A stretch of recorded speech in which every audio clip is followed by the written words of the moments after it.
C'est clair. Amen. On va entendre plus. Yes. Il y avait un témoignage sur la peur, mais cette fois-ci, je voudrais que quand tu donnes ton histoire, tu essaies de répondre avec ce que maman Angèle vient de nous expliquer. Parce qu'avant, j'avais laissé les gens parler parce qu'on n'avait pas encore parlé. Mais maintenant, pour me montrer que tu l'as bien écouté, parle-nous de ton histoire et dis-nous maintenant les actions concrètes que tu avais faites pour sortir de la peur. Maman Pasteur. Amen. Amen. Moi, ma peur est basée sur faire les vélos. Quand j'étais enfant, on nous a enseigné, on nous montrait comment faire les vélos. Alors j'étais tombée. J'avais vraiment des granitures très profondes dans mes pieds.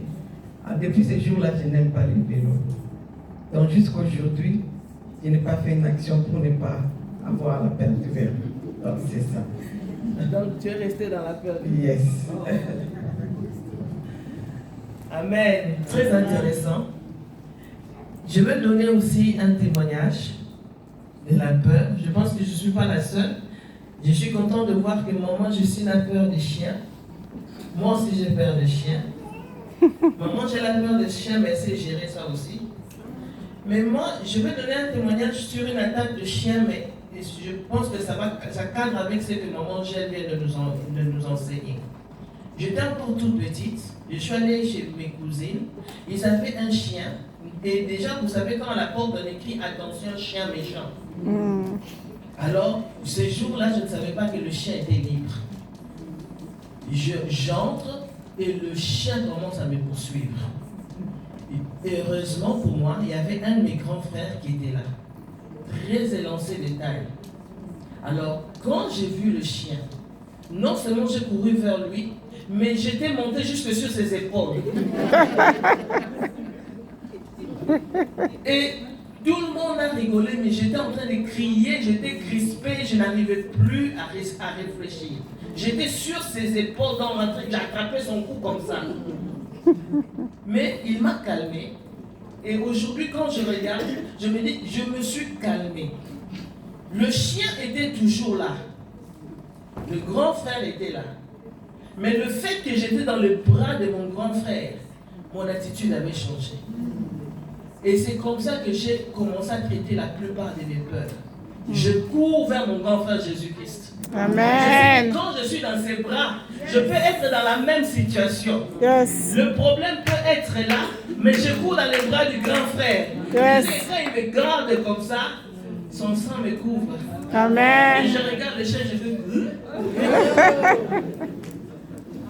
Que le Seigneur nous bénisse. Amen. On va continuer.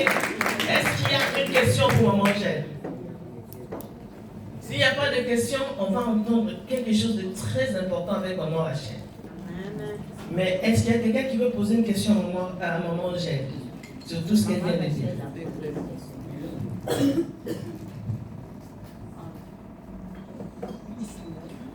C'est toujours bien. Répète la question. En fait, ma question était celle-ci parce que, comment dirais-je, elle est là, son thème en elle, c'était comment affronter la peur. Alors que moi, le mien, c'est des outils pour surmonter la peur. Est-ce qu'affronter et surmonter, c'est pas la même chose?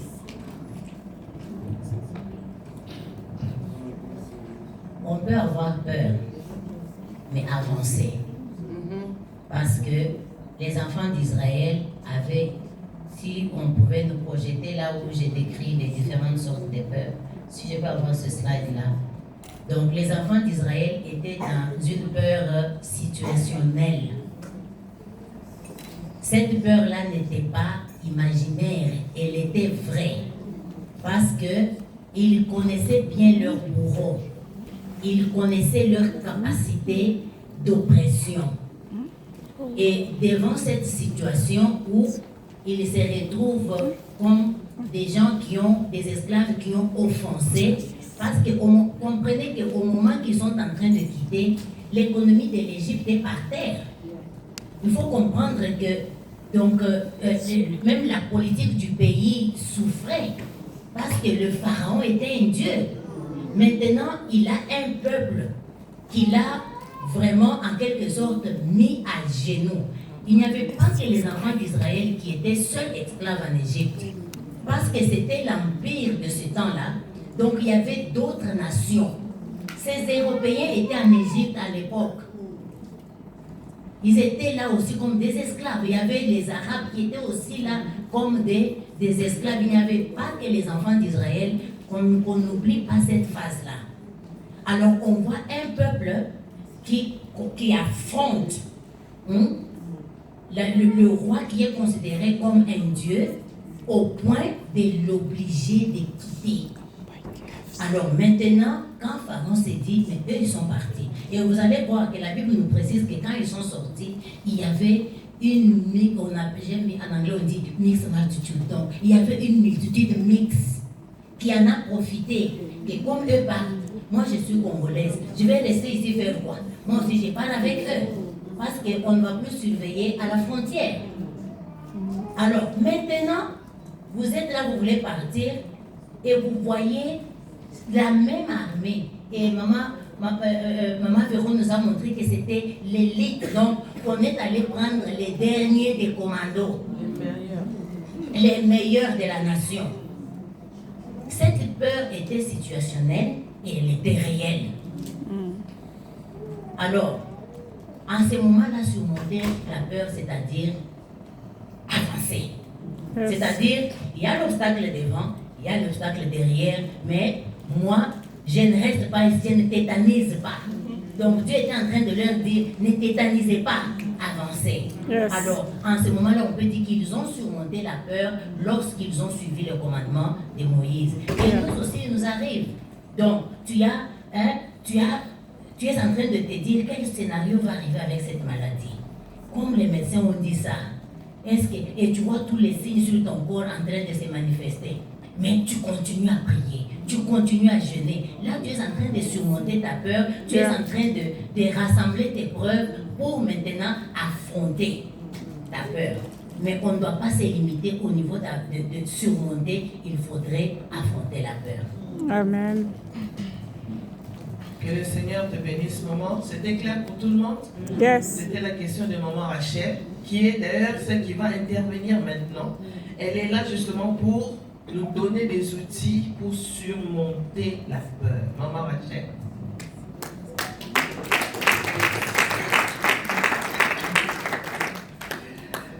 Je veux juste continuer avec ce moment.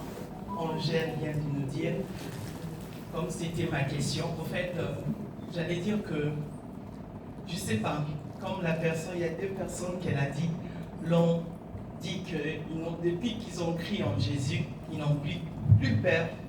Je peux aussi me mettre dans cette catégorie-là, maman. Je ne suis pas contre ce que tu viens de dire. En fait, je suis d'accord, mais je me vois aussi dans ces catégories-là. Pourquoi? Parce que je ne... Comment dirais-je?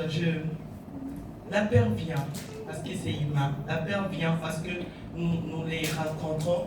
Mais moi, j'affronte la peur. Moi, j'entre dans la peur. C'est comme si on me dit que tu ne vas pas dormir. Et je n'arrive pas à dormir parce qu'il fait noir. Mais moi, j'entre dans la chambre, je vais dormir. Donc, c'est moi qui va te gagner. Cette ténèbre-là, cette nuit-là, c'est moi. Je vais dormir dans le noir. C'est comme ça que je fais quand je perds, en fait. Moi-même, je me suis demandé, par rapport à la question, est-ce que j'ai déjà eu peur? C'est vrai, j'ai déjà eu peur. J'ai eu peur une fois quand ma tante était malade. Là, je ne pouvais pas, j'étais impuissante. J'ai prié, j'ai fait tout. J'ai fait ma part. Mais là, ça revenait à Dieu de les guérir.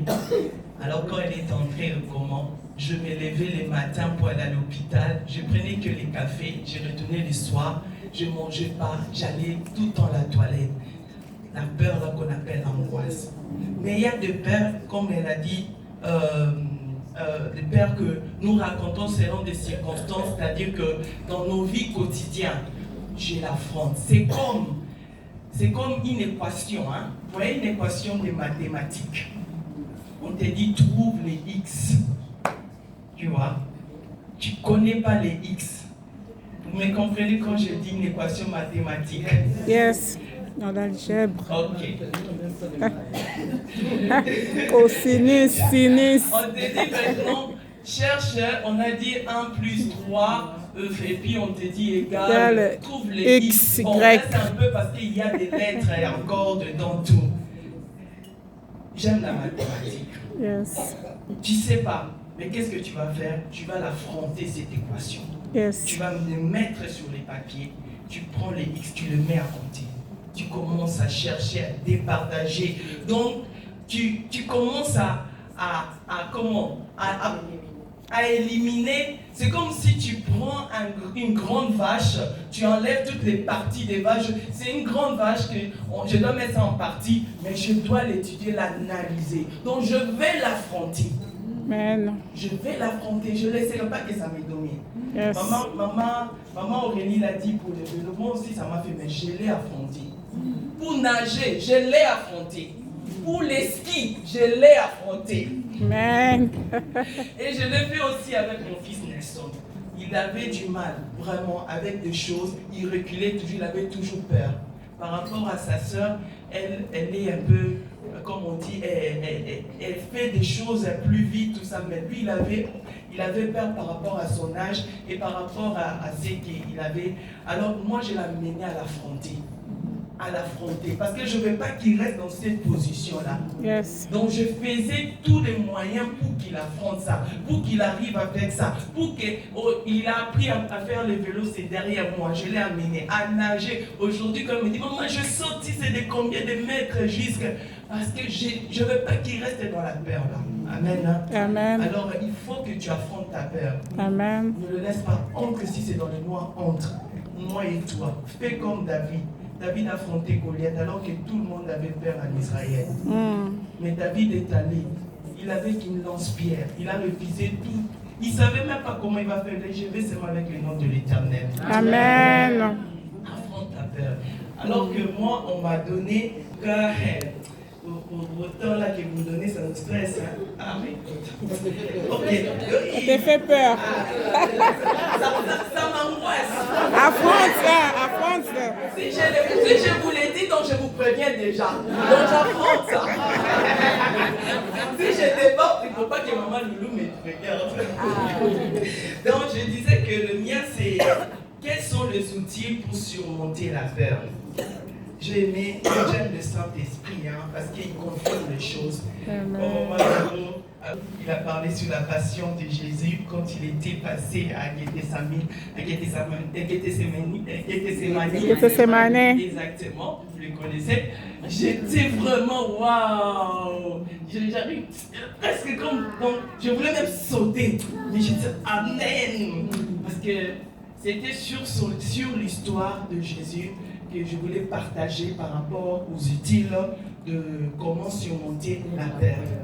Elle a donné tous les deux versets, hein, tous les deux livres des livres d'évangile qui expliquent vraiment mieux. En Matthieu, je ne vais pas les lire puisqu'elle a déjà lu en Matthieu 26, 36, 42, qui nous montrait que Jésus est allé et il a prié à 3 reprises. Et j'ai mis à Luc 22, on nous montre qu'il a insisté, il a dit pas ma volonté, mais ta volonté. Amen. Mais bien aimé, si Jésus qui était Dieu, la Bible dit, alors que la mort qu'il devait subir avançait, les temps arrivaient où il devait mourir. Jésus n'avait pas peur de mourir, mais il avait peur de mourir sur la croix. Parce que la Bible dit, maudit soit l'homme qui est pendu à la croix. C'était une mort vraiment honteuse, c'était une mort vraiment qui le séparait de son Père. Amen. Il avait peur, c'était l'humiliation totale. Et Jésus a pleuré. Il a manifesté la peur. Il a dit que mon cœur est triste, mon âme est troublée. Il a ressenti ça. Alléluia. Mais ce que j'aime avec Jésus, qui est notre modèle par excellence, il n'est pas resté dans sa peur. Qu'est-ce qu'il a fait? Il est allé à Gethsémani pour aller prier. La Bible dit cet homme qui est Dieu n'a pas prié une seule fois. Il a prié 3 fois. 3 fois. Il a dit, oh Père, si cela était possible de m'enlever cette coupe, mais dans tous les cas, ta volonté, pas la mienne. Amen. Il n'a pas prié qu'une fois, à 3 reprises. La Bible dit, je crois dans Jean et dans Luc, on dit que à la 3e fois, l'ange est venu le fortifier. Amen. Amen. L'ange est venu le fortifier. Et si Jésus l'a fait, il n'est pas resté dans sa peur. Il a cherché à affronter sa peur. Il a cherché à trouver une solution. Il a, comme maman Angèle vient de nous dire, il a identifié sa peur. La peur de Jésus, parce que derrière toute peur, il y a un nom. Il y a un cas, une situation qui fait que tu aies peur en ce moment-là. Pour Jésus, c'était la peur de mourir honteusement sur la croix. Toi, je ne sais pas si ta peur à toi, qu'est-ce qui est derrière ta peur? Tu peux donner le nom de ta peur. D'où c'est que maman Angèle vient de nous dire, savoir identifier. Je sais que des fois on a peur. Moi j'ai peur de quoi? D'écouter. Oui, j'ai peur d'écouter mes prédications. J'aime pas écouter ma voix. J'écoute ça vraiment à partie, jusqu'à ce que j'aime pas écouter ma voix. J'aime prêcher là, mais j'aime pas après là que j'ai écouté ce que. Mais je dois le faire pour m'améliorer, pour savoir si je. Mais j'aime pas. Donc c'est ça. Donc Jésus a pris vraiment la décision. Il est allé prier son Père. Il a prié. Mon bien-aimé, je ne sais pas qu'est-ce qui est derrière ta peur. Mais juste pour te dire que tu t'en sortiras pas si tu ne vas pas prier. La prière est la première outil que nous, les enfants de Dieu, nous en avons besoin pour surmonter notre peur. Amen. Et la prière de la foi, c'est-à-dire que tu crois et tu as confiance à Dieu. Amen. Tu as identifié ta peur, tu sais de quoi il s'agit. Je peur de mourir, je peur de quelque chose quelconque. Seigneur, j'amène ça devant toi. Même, peu importe ce que tu ressens, mais va dans la prière. Amen. La prière, c'est-à-dire que tu vas parler à Dieu, à une personne qui est supérieure, qui peut t'écouter. Alléluia. Amen. Tu vas parler à ton Dieu. Et quand tu le parles, comme la Bible dit dans Philippiens 4, 6, 7, ne vous inquiétez de rien, mais faites connaître vos besoins par des prières et de supplications. Et la paix de Dieu, en fait, qui surpasse toute intelligence, viendra garder vos pensées en Christ. Amen. La prière garde nos âmes, la prière, elle tranquillise nos âmes. La prière nous donne la paix, en fait. La prière, contrairement à la peur, qui est l'angoisse, parce que je dis c'était l'angoisse. On nous a expliqué ici, je crois que maman Rosa a fait ça avant avec ses PowerPoint, il a sûrement montré c'est quoi l'angoisse. L'angoisse, c'est-à-dire la peur de mourir, la peur de quelque chose, de ne pas réussir, tout ça. Donc la prière viendra tranquilliser ton âme, alors que la peur viendra t'amener dans l'inquiétude. Alors ton inquiétude ne pourra rien ajouter dans ta vie. Alors la prière est très importante.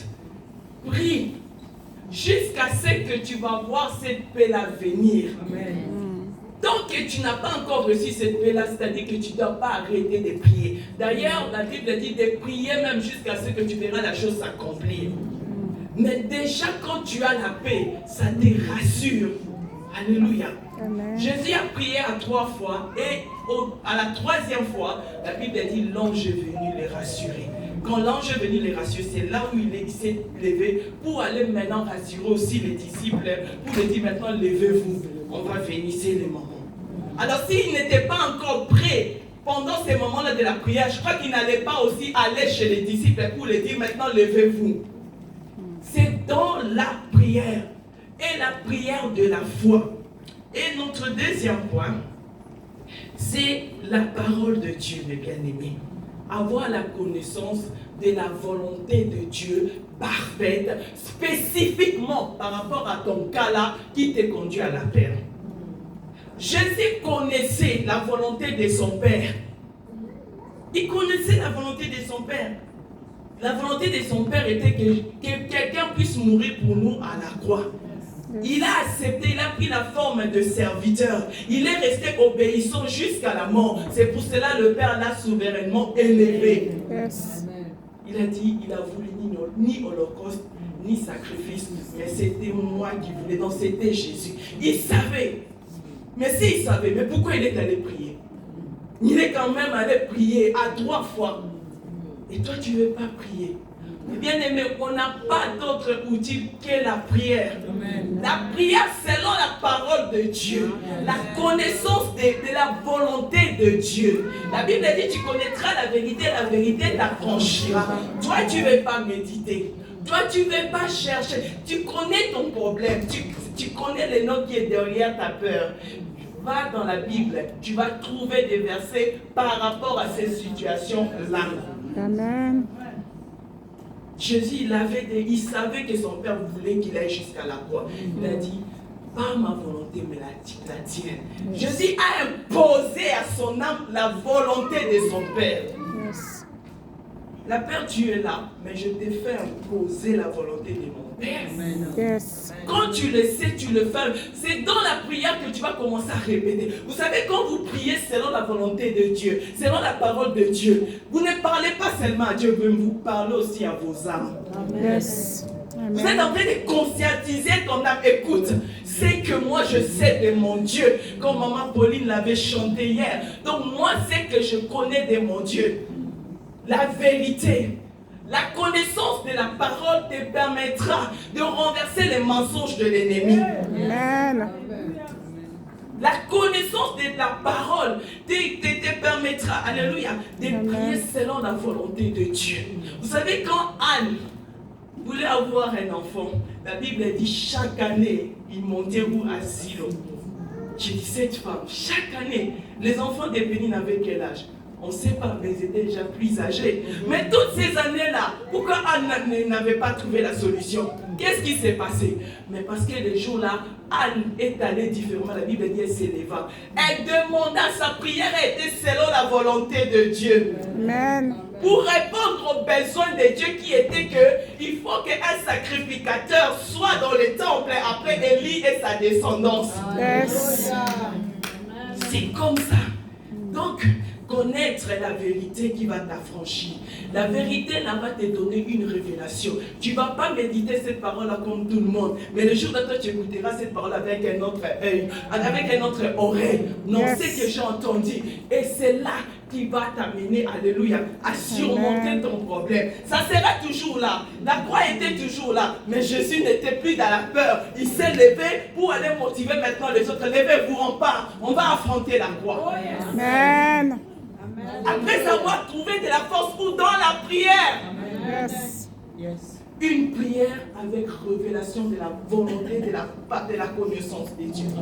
C'est ce que, ne prie pas comme tout le monde. Commence cette année 2026. Commence à prier avec une révélation. Amen. On nous l'a dit dans des prières de vendredi. Il y a une servante de Dieu qui était passée, nous l'a dit aussi.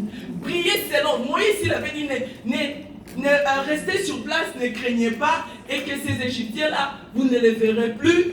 Pourquoi? Plus jamais. Pourquoi? Moïse avait la révélation de la volonté de Dieu. Amen. Deviens prophétesse de ta vie. Amen. Alors, pour avancer, il y a aussi, troisième point, l'obéissance aux instructions et la mise en pratique de ce que tu vas recevoir. L'obéissance. Parce que tu vas écouter. Tu vas apprendre, tu vas méditer, Dieu va te révéler. Le Saint-Esprit va te donner des... Mais bien aimé, je ne sais pas si je peux dire ce matin ou hier la nuit, mais ce matin, quand on a donné des témoignages, j'ai donné les témoignages de mon fils. L'histoire est tellement longue. Mais si je vous dis, je fais des choses, je m'ai réveillé, j'allais prier pour lui. je le oignais, oui, l'huile. Je prenais la Sainte Seine avec. Je fais des choses que je sentais que le Saint-Esprit m'inspirait pendant nos temps de prière. Amen.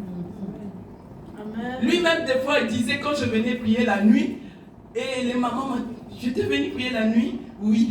Et si le jour-là, il manque l'assurance pour dormir, maman, tu vas venir prier la nuit. Donc, qu'il sache seulement que je suis en train de prier, il écoute ma voix. Amen.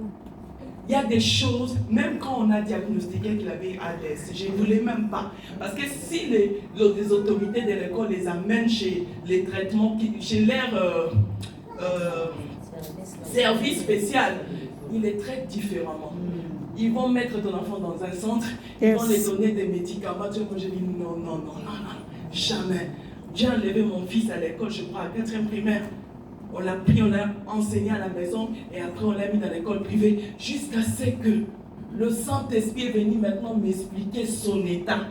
J'avais peur de sa situation. Mais quand, en priant, le Seigneur m'explique de faire conscientiser, c'est un cas. C'est un cas. Mais maintenant, tu dois le mettre à table et l'affronter. Savoir comment aller avec ça. Alléluia. Pour vaincre ça. Alléluia.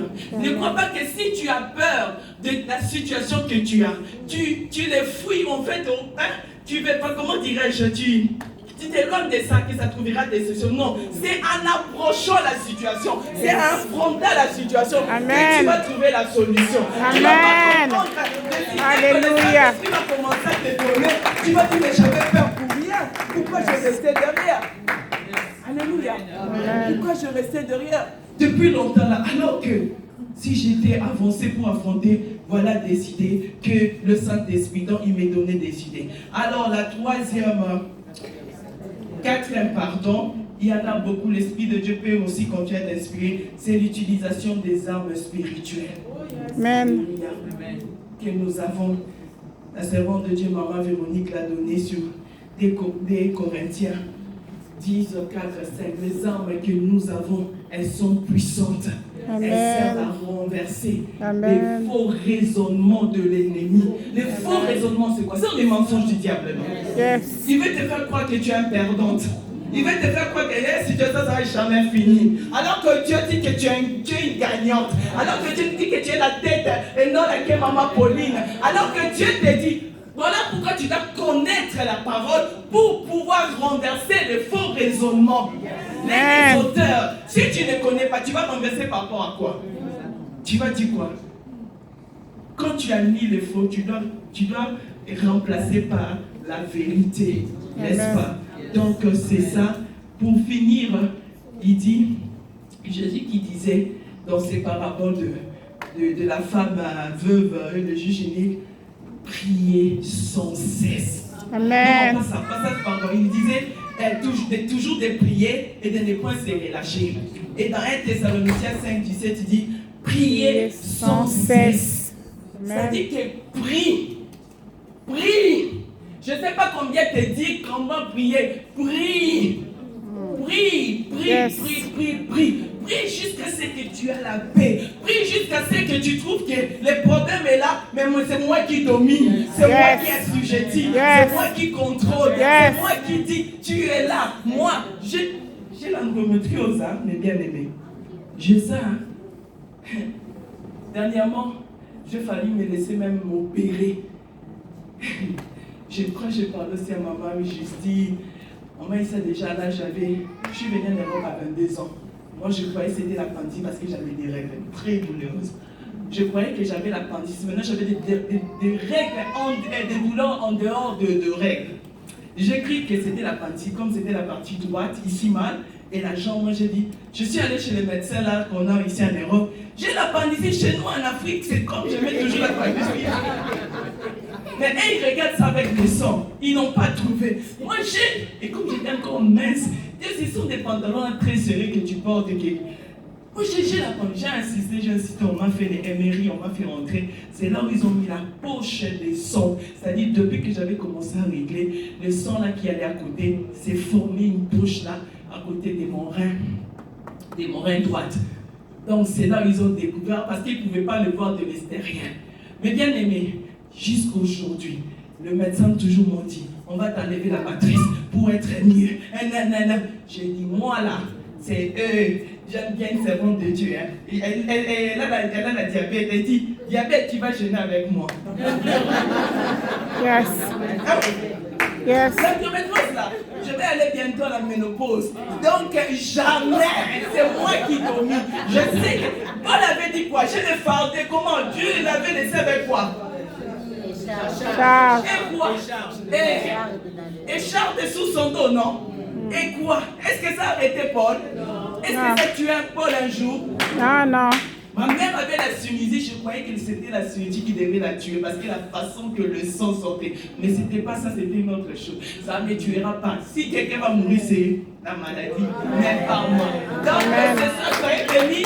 Juste pour finir, j'aimerais qu'on lise Hébreux 5, 7 pour vous montrer que si Jésus-Christ a eu besoin de prier, à chercher la force, la paix de son Père, à combien plus forte raison que nous. C'est Hébreux 5, 7, la Bible dit ceci. C'est lui qui, dans le jour de sa chair, ayant présenté avec de grands cris et avec larmes de prières et de supplications à celui qui pouvait les sauver de la mort et ayant été exaucé. Amen. Et toi alors? Soyez bénis. Amen.